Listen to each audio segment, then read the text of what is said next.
Hi friends, welcome back to Manthan kitchen. ಇವತ್ತಿನ ರೆಸಿಪಿಯಲ್ಲಿ ಮಂಗಳೂರು ಸ್ಟೈಲಲ್ಲಿ ತುಂಬ ತೆಳುವಾಗಿ ಮತ್ತು ಸಾಫ್ಟಾಗಿ ನೀರು ದೋಸೆ ಮಾಡೋದನ್ನು ನೋಡೋಣ. ಇದು ಒಂದಕ್ಕೊಂದು ಅಂಟ್ಕೊಳ್ಳಲ್ಲ. ಕೆಲವೊಂದು ಟಿಪ್ಸ್ಗಳನ್ನ ಫಾಲೋ ಮಾಡಿದ್ರೆ ತುಂಬ ಸಾಫ್ಟಾಗಿ ಮಾಡ್ಬೋದು. ಮತ್ತು ಚಿಕ್ಕ ಮಕ್ಳಿಗೆ ದೊಡ್ಡವ್ರಿಗೆ ತುಂಬಾ ಇಷ್ಟ ಆಗುತ್ತೆ.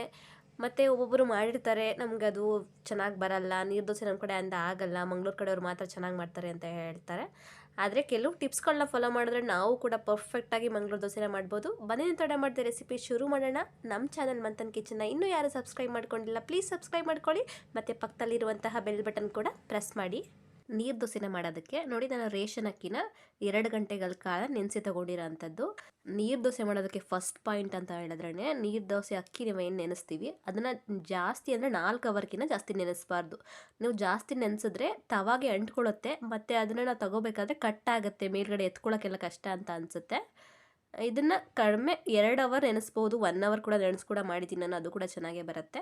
2 ಅವರ್ ನೆನೆಸ್ಕೊಂಡ್ರೆ ಸಾಕು. ಇಲ್ಲ ಅಂತ ಹೇಳಿದ್ರೆ ನಿಮ್ಮ ಹತ್ರ ಟೈಮ್ ಇದ್ದರೆ 4 ಅವರ್ವರೆಗೂ ನೆನೆಸ್ಕೊಳ್ಳಿ ಅಷ್ಟೇ, ಅದಕ್ಕಿಂತ ತುಂಬ ನೆನೆಸೋದು ಬೇಡ.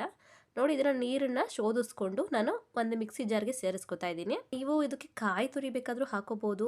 ವೈಟ್ ಕಲರ್ ಬರಬೇಕು ಅಂತ ಹೇಳಿದ್ರೆ ಕಾಯಿ ತುರಿನೂ ಕೂಡ ಸೇರಿಸ್ಕೊಳ್ಳಿ. ನಾನು ರೇಷನ್ ಅಕ್ಕಿನ ನೀಟಾಗಿ 1-2 ಸಲ ತೊಳೆದು 2-3 ಸಾರಿ ಚೆನ್ನಾಗಿ ತೊಳೆದು, ಅದು ಸ್ವಲ್ಪ ವೈಟ್ಗೆ ಬರಬೇಕು ಅಂದರೆ ಚೆನ್ನಾಗಿ ತೊಳಿಬೇಕಾಗತ್ತೆ.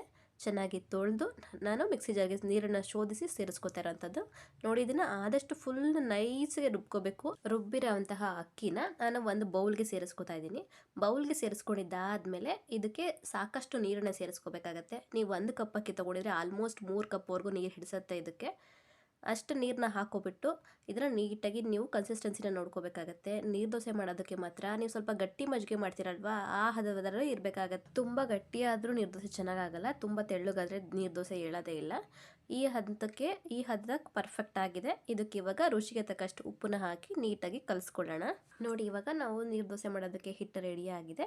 ಇವಾಗ ನೀರು ದೋಸೆ ಹೇಗೆ ಮಾಡೋದು ಅಂತ ನೋಡೋಣ. ನೀರು ದೋಸೆ ಮಾಡೋದಕ್ಕೆ ನನಗೆ ಒಂದು ನಾನ್ ಸ್ಟಿಕ್ ಪ್ಯಾನ್ನ ಬಿಸಿ ಇಟ್ಕೊಂಡಿದ್ದೀನಿ. ದೋಸೆ ತವ ಚೆನ್ನಾಗಿ ಬಿಸಿಯಾಗಿರಬೇಕು. ಬಿಸಿಯಾಗಿರುವಂಥದ್ದಲ್ಲಿ ನಾನು ತುದಿಗೆಲ್ಲ ನೀಟಾಗಿ ಆಯಿಲ್ನ ಸೇರ್ಕೋತಾ ಇದ್ದೀನಿ. ಈ ಥರ ಮಾಡೋದ್ರಿಂದ ನೀರು ದೋಸೆ ಸೈಡಲ್ಲೆಲ್ಲ ಅಂಟ್ಕೊಳ್ಳಲ್ಲ ಅಂತ ಹೇಳಿ. ನೋಡಿ, ಇಲ್ಲಾಂದರೆ ನೀವು ಬಟ್ಟೆಲಿ ಕೂಡ ನೀಟಾಗಿ ಒರೆಸ್ಕೊಂಡು ಕೂಡ ಮಾಡ್ಬೋದು. ಈರುಳ್ಳಿಲಿ ಸ್ವಲ್ಪ ಎಣ್ಣೆ ತೊಗೊಂಡು ಉಜ್ಜಿದ್ರೂ ಕೂಡ ಸೈಡಲ್ಲೆಲ್ಲ ನೀಟಾಗಿ ಬರುತ್ತೆ ದೋಸೆ ನೆಕ್ಸ್ಟ್ ತವಾಗ ಅಂಟ್ಕೊಳ್ಳಲ್ಲ. ನೋಡಿ, ದೋಸೆ ತವ ನೀಟಾಗಿ ಕಾದಿದ್ದಾದಮೇಲೆ ದೋಸೆನ ಹಾಕೋಬೇಕಾಗತ್ತೆ. ದೋಸೆ ಹಾಕಬೇಕಾದ್ರೆ ನಾವು ನೀಟಾಗಿ ತಿರುವಿ ಹಾಕೋಬೇಕಾಗುತ್ತೆ. ನೋಡಿ, ಒಂದು ಸೌಟ್ ಈ ಥರ ತೊಗೊಂಡು ನೀಟಾಗಿ ದೋಸೆಗೆ ಸೈಡಲ್ಲಿ ಫಸ್ಟು ತುದಿಲಿ ಹಾಕ್ಕೊಳ್ಳಿ. ಆಮೇಲೆ ತೊಗೊಂಡಿದ್ರೆ ನೀಟಾಗಿ ತಿರುಗಿಸಿದ್ರೆ ಆಯಿತು, ತವನ ತಿರುಗಿಸಿದ್ರೆ ಆಯಿತು, ದೋಸೆ ಹಂಚು ಚೆನ್ನಾಗಿ ಬರುತ್ತೆ. ಇದನ್ನು ಹಾಕ್ಕೊಂಡು ನೀಟಾಗಿ ತಿರುಗಿಸ್ಬೇಕಾಗತ್ತೆ. ಮಧ್ಯದಲ್ಲಿ ಏನಾದರೂ ಉಳಿದ್ರೆ ಸ್ವಲ್ಪ ಸ್ವಲ್ಪನೇ ಹಾಕ್ಕೊಂಡ್ರೆ ಆಯ್ತು ಅಷ್ಟೇ. ದೋಸೆ ಹಾಕಿದ್ದಾದಮೇಲೆ ಒಂದು ಮುಚ್ಚಳನ ಮುಚ್ಚಿ ಒಂದು 30 to 40 ಸೆಕೆಂಡ್ಸ್ ಬೇಯಿಸ್ಕೊಂಡ್ರೆ ಸಾಕಾಗುತ್ತೆ. ಅದನ್ನು ನೀಟಾಗಿ ಸೈಡಲ್ಲೆಲ್ಲ ಎದ್ದು ಬರುವಂತಹ ಹಂತದಲ್ಲಿ ನಾವು ದೋಸೆನ ಎತ್ಕೊಂಡ್ರೆ ಆಯಿತು. ನೋಡಿ, ಇವಾಗ ದೋಸೆ ಸೈಡಲ್ಲೆಲ್ಲ ಬಿಡೋಕ್ಕೆ ಶುರುವಾಗಿದೆ. ಈ ಹಂತದಲ್ಲಿ ನಾನು ಒಂದು ಮಡ್ಚಕನ್ನು ತಗೊಂಡು ನೀಟಾಗಿ ಎತ್ಕೋತಿರೋದಷ್ಟೇ. ದೋಸೆ ಒಂದಕ್ಕೊಂದು ಅಂಟ್ಕೋಬಾರ್ದು, ಬಿಡಿ ಬಿಡಿಯಾಗಿರಬೇಕು ಅಂತ ಹೇಳಿದ್ರೆ ನೀವು ದೋಸೆನ ಈ ಥರ ಒಂದು ಜಾಲರಿ ಮೇಲೆ ಈ ಥರ ಅಗಲವಾಗಿ ಹಾಕ್ಕೊಂಡಿದ್ದಾದಮೇಲೆ ಅದನ್ನು ಒಂದು ಸ್ವಲ್ಪ ತಣ್ಣಗಾಗಕ್ಕೆ ಬಿಡಬೇಕು. ತಣ್ಣಗಾದಮೇಲೆ ಅದನ್ನು ಫೋಲ್ಡ್ ಮಾಡಿ ಇಟ್ಕೊಂಡ್ರೆ ನೀವು ಎಷ್ಟೊತ್ತು ಇಟ್ಟರೂ ಕೂಡ ಒಂದಕ್ಕೊಂದು ಅಂಟ್ಕೊಳ್ಳಲ್ಲ, ತುಂಬ ಸಾಫ್ಟಾಗಿರುತ್ತೆ. ನೋಡ್ತಾ ಇದ್ದೀರಲ್ವ, ನಾನು ಅದೇ ರೀತಿ ಒಂದು ಜಾಲರಿ ಮೇಲೆ ಈ ಥರ ದೋಸೆನ ಹಾಕಿ ಇಟ್ಕೋತಾ ಇದ್ದೀನಿ. ಇದು ಸ್ವಲ್ಪ ತಣ್ಣಗಾಗ್ತಿದ್ದಾಗೇ ನಾನು ಇದನ್ನು ಫೋಲ್ಡ್ ಮಾಡಿ ಇಟ್ಕೋತಾ ಇದ್ದೀನಿ. ನೋಡ್ತಾ ಇರ್ಬೋದು ನೀವು ಎಷ್ಟು ಚೆನ್ನಾಗಿ ಬಂದಿದೆ ಅಂತ. ಈ ಥರ ಮಾಡೋದ್ರಿಂದ ಪರ್ಫೆಕ್ಟಾಗಿ ಮಾಡ್ಕೋಬೋದು ನೀವು ದೋಸೆನ. ಈ ಥರ ಒಂದು ಜಾಲರಿ ಮೇಲೆ ಹಾಕ್ಕೊಂಡ್ರೆ ನೀವು ಈಸಿಯಾಗಿ ಮಾಡ್ಕೋಬೋದು. ಒಂದು ದೋಸೆ ಬೇಯೋ ಅಷ್ಟರಲ್ಲಿ ಈ ಥರ ಇನ್ನೊಂದು ದೋಸೆ ಆರಿರುತ್ತೆ, ಅವಾಗ ಎತ್ತಿಟ್ಕೊಬಿಟ್ಟು ಒಂದು ಪ್ಲೇಟಿಗೆ ಸರ್ವ್ ಮಾಡ್ಕೋಬೋದು. ನೋಡಿ, ನಾನು ಮಾಡಿರುವಂಥ ದೋಸೆಗಳನ್ನ ಸರ್ವ್ ಮಾಡಿದ್ದೀನಿ. ಎಷ್ಟು ಸಾಫ್ಟಾಗಿ ಎಷ್ಟು ಬಿಡಿ ಬಿಡಿಯಾಗಿ ಕಾಣಿಸ್ತಿದೆ ಅಂತ. ನೋಡಿ, ಒಂದು ದೋಸೆನ ಓಪನ್ ಮಾಡಿ ಕೂಡ ತೋರಿಸ್ತೀನಿ ಎಷ್ಟು ಪರ್ಫೆಕ್ಟಾಗಿ ಬಂದಿದೆ ಅಂತ. ನೋಡಿ, ಅದರ ಪ್ರೆಸ್ ಮಾಡಿದ್ರಷ್ಟೇ ಫುಲ್ ಸಾಫ್ಟಾಗಿರುತ್ತೆ, ತುಂಬ ಕಚ್ಚೋದೇನು ಬೇಡ, ಬಾಯಲ್ಲಿಟ್ಟರೆ ಕರಗೋಗೋ ಥರ ಇರುತ್ತೆ.